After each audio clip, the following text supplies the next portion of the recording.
Hello Superset Maniacs and welcome back to my channel. You guys loved my last video where I photoshopped your favorite bodybuilders without their biggest flaws, and I promised to you that if that video gets 1000 likes, I'll make part 2.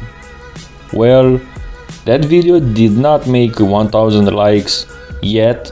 However, I'm pretty sure it will get there because that is one of the most popular videos on my channel so far. I received a lot of good feedback and I decided to make part 2 as soon as possible. Let's hope you'll enjoy this one as much as part 1 because I have some good ones for you in this video as well. But before we get to the good stuff, let me show you this stat real quick.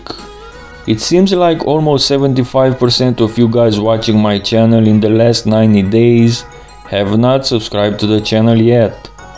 If you guys appreciate my work, hit that subscribe button, it helps more than you think. And now let's get to the video. I read all the comments on my last video more than once. They were so nice and encouraging. Sometimes I get pretty exhausted working on these videos after I finish my work because I still have a 9 to 6 full-time job, but your good feedback gave me enough energy this weekend to prepare part 2. And while reading your comments, I noticed that your favorite transformation was Phil in the front lat spread getting much wider, and I decided to do the same thing for the back lat spread. Check it out guys, boom! Phil in 2017 already had one, if not the very best rear lat spread pose of all time, but I think if he was this wide, pretty much all of you would agree that this is the best one ever. He had everything except width that year in this pose. He had fullness, conditioning, details. His back lat spread was just unreal that year, but the thing is that it was actually real. The photo from the right is the one that's literally unreal because I edited it. Another popular request was Ronnie with a smaller midsection. Well, I chose this front double biceps from Mr. Olympia 2004 where he was at his biggest in his career, but unfortunately for him, his stomach was at his biggest as well that year. But what if he had a tight midsection like this, guys? Boom! You notice that I even got rid of that split between his abs? Ronnie Coleman was pretty much unstoppable in this pose even with the large stomach, but him with a tight midsection like in the right hand side photo is just a thing of beauty, don't you think guys? Okay, let's have a new entry in this series, the Beast Roelly Winkler. We all know that aside from the bad conditioning, his biggest flaw is his lower half of the back, which is quite literally non-existent, most likely being a genetic issue, but for sure it can be improved at least. But what if the Beast had Kai Green's incredible low lats? Boom boom, his back would look incredible guys. I think this one fits so good, what do you think?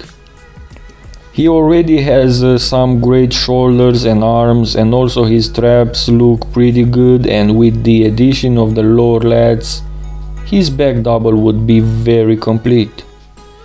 Our next entry is one that was asked a lot in the comment section of our last video, and it's Flexatron Shawn Rhoden in the side triceps.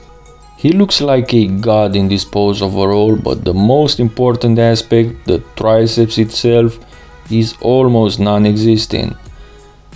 His lateral head is flat as a pancake, as Mikey's Iron Rage would say. But what if Shawn Rhoden had a thick tricep like Phil Heath for example? Look at this guys. I dare to say that this would be the best side triceps pose of all time, hands down.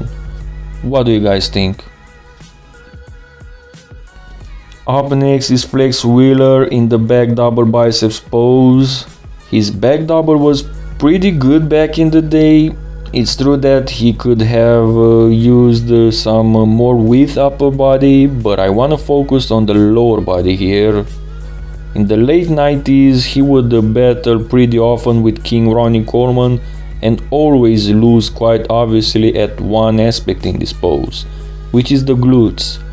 I'm not saying he would beat Ronnie upper body, but the area where he would get totally dominated by Big Ron is the glute area. So let's see how Flex would look with striated glutes, shall we? Boom! He would look more impressive in my opinion. I know some of you don't care about the glutes, but let's face it, it's a pretty big muscle group and bodybuilding is about muscles mainly, and we shouldn't just ignore it, right?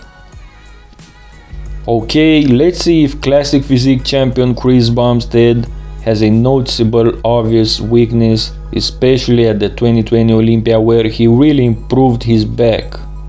Well, I still believe his biceps are weak, even though he improved here as well, and it's obviously a genetic issue. His buys have some bad insertions and present few details, so let's see how would C-Bum look in this pose if he had some better guns. Look at this, guys. I put Ronnie's incredible peaky biceps on him here, and I love the final result. This is a thing of beauty. Chris Bumstead looks so good in this pose overall, and with the bias addition, he looks perfect in my opinion. Our last entry in this video is Dexter the Blade Jackson in the back lat spread.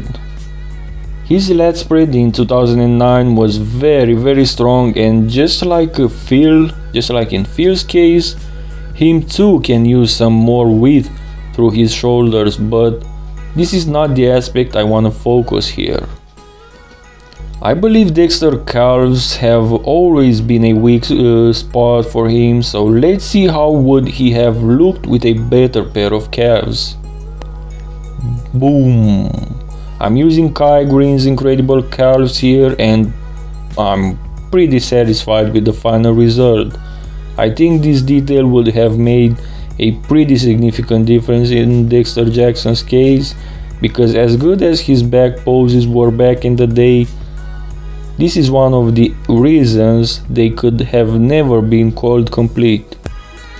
So what do you guys think about this video? Did you enjoy it? I really hope you did, because this was not easy to make and I'm raising the stakes here right now. If this video gets 1200 likes, I'll make part 3, but this time only after this video will get 1200 likes. I think this is a pretty good deal, guys. What do you think? Also, don't forget about the stat I was telling you at the beginning of the video, where 75% of you guys watching have not subscribed to the channel yet. If you guys are fans of my work, hit that subscribe button. You won't regret it, I promise. That being said, thank you guys and see you next time.